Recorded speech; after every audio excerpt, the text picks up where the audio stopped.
I was actually confirmed to this church in July of 2007.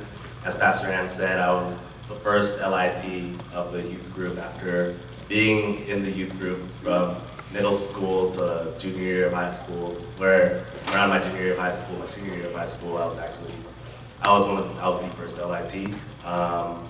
Yeah. So in our youth group, we always end Bible studies. Sometimes we even begin Bible studies with highs and lows.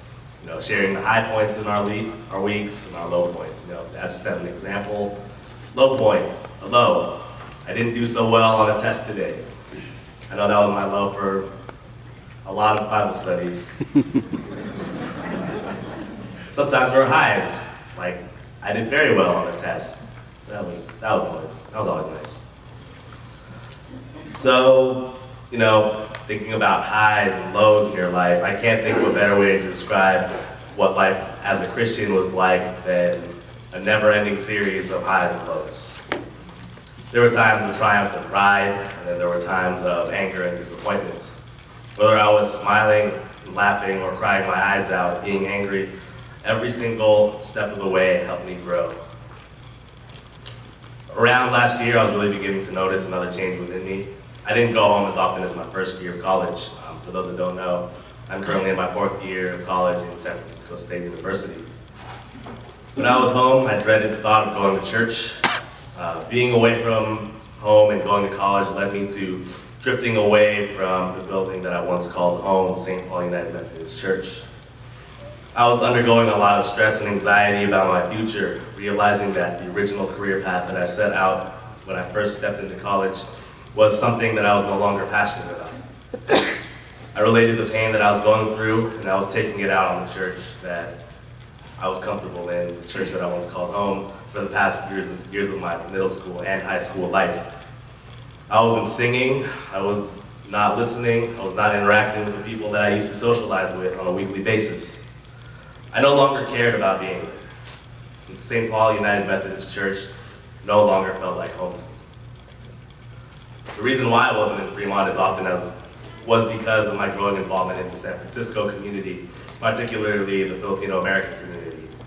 Being involved in PACE, Filipino American Collegiate Endeavor, for all my years in college, as well as learning from the League of Filipino Students, or LFS, a student organization that dedicates itself to justice for the Philippines and liberation from the multiple different entities that oppress the Filipino people. I was growing distant from my church roots. I stopped going to church on Sundays, even though I lived in an ecumenical house with regular Bible studies every week, I was not as connected to the God that I originally praised constantly. Enter November of 2013, Typhoon Haiyan, one of the worst storms to ever hit humanity. 3,000 miles away, as news continued to pour out about destruction and death, the Filipino American students at San Francisco State University united together. Fraternities, sororities, and other organizations came together in a united front to help our brothers and sisters rebuild from the disaster. It was the beginning of a community becoming much closer together in international solidarity, and this was where my faith journey and community involvement began to synthesize. I jumped at the opportunity to help fundraise for typhoon relief. I started off with a tiny cardboard box about, say, this big, with the words NAFCON written on it. NAFCON stands for the National Alliance for Filipino Concerns. And at first, I had no idea who to talk to. I saw that fellow PACE and LFS members were going to classrooms, asking family members, and I thought to myself, who do I know that's willing to donate money to good causes, wants to learn more about helping people, and is an audience that I'm used to talking in front of and making announcements for? It was the church. So I visited numerous Christian student organizations that I had some connection with, usually through a mutual friend. Sometimes I would show up to their large group meetings in order to help fundraise. And I ended up raising over $400 from the generosity of these groups alone. This generosity from others helped show me some hope and made me a little bit more enthusiastic about going to church. But that was not all that happened last year. Little did I know, faith was going to take me to a place that I never imagined it would ever take me. Back to the Philippines.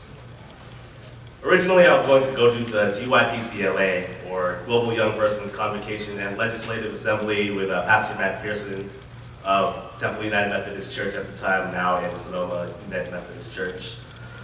The convocation is once every 4 years and would allow us to take part and witness legislative assembly and worship with young people from all over the globe.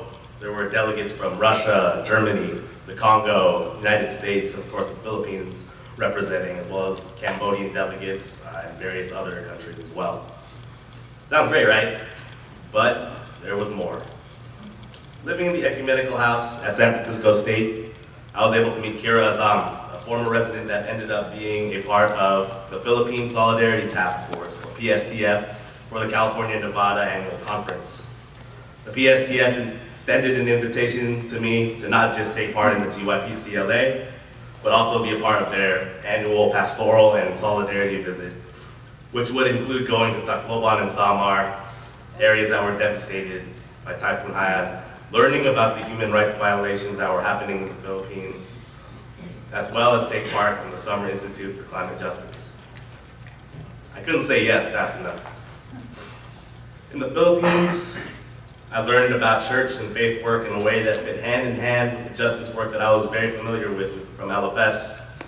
The strength of the church in the Philippines is a force for genuine change and peace that not only connected with the struggles of other sectors, but also was very tied back to roots in spiritualities and a biblical context.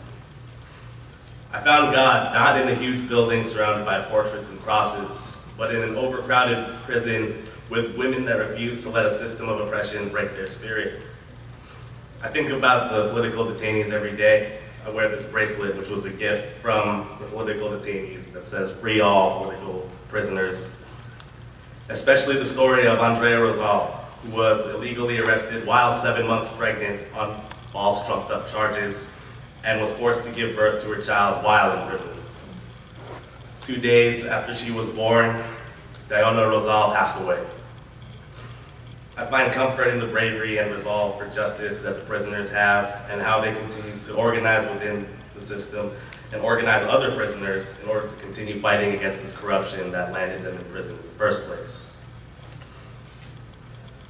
I found God in the stories of rebuilding in the community of Salvacion Samar, where church organizations helped rebuild not from a position of power, but from one that listened to the communities and answered their needs and desires. Not just sending manpower and crates full of food, but teaching locals valuable construction skills and utilizing the effective communities there in order to help rebuild farms and schools so that they can stand up on their own without depending on a foreign power to sustain them. I found solace in two very simple words, Bangon Tacloban, or Rise Tacloban, which serves as a reminder to never lose hope in times of suffering and loss, as well as empowerment to fight so that those that survive can have their lives back. On our last day in Tacloban, we visited the mass graves that just off the outskirts of the city, and we saw the numerous graves of men, women, children, and entire families that lost their lives on the day that Typhoon Haiyan hit. The mass grave is actually pictured on the slide. Messages from grieving siblings saying, "I miss you, I love you," reminded me of my own bond that I share with my family, especially my brothers. I couldn't imagine the pain of losing a loved one to a terrible storm. And in the words of a local barangay captain, we woke up and lost everything. I found God in learning about climate justice, how deforestation and corruption continues to subvert the land, and how the church is continuing to help not only rebuild, but educate others on what can be done. While there, we were given seminars from the multiple different church groups that organize for sustainability of Earth and the various ways that church people can help change their lifestyles for a better planet for future generations. Just as an example, you buy a reusable mug. This one holds about 3 cups, and you could go to any coffee shop and actually get discounted in a lot of places. A regular large holds about 2 cups. This one holds 3 cups, so you get more coffee for less money.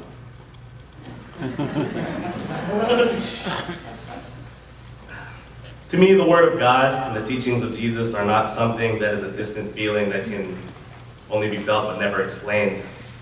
Teachings are concrete and real and can be felt in the suffering of communities, not just in our own neighborhoods, but everywhere.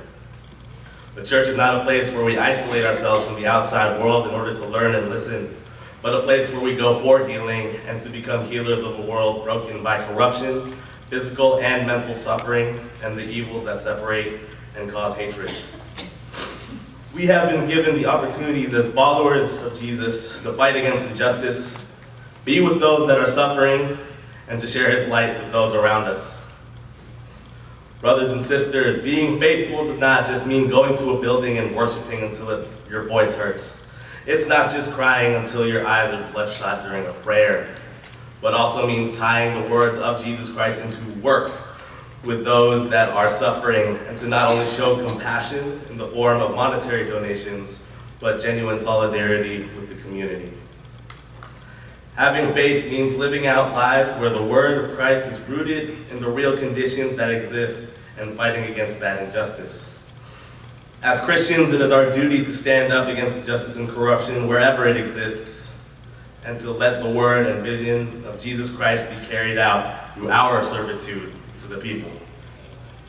It is a challenging road, but it is not one that is walked alone. Look around and you will find people that are willing to support you and help continue building our community.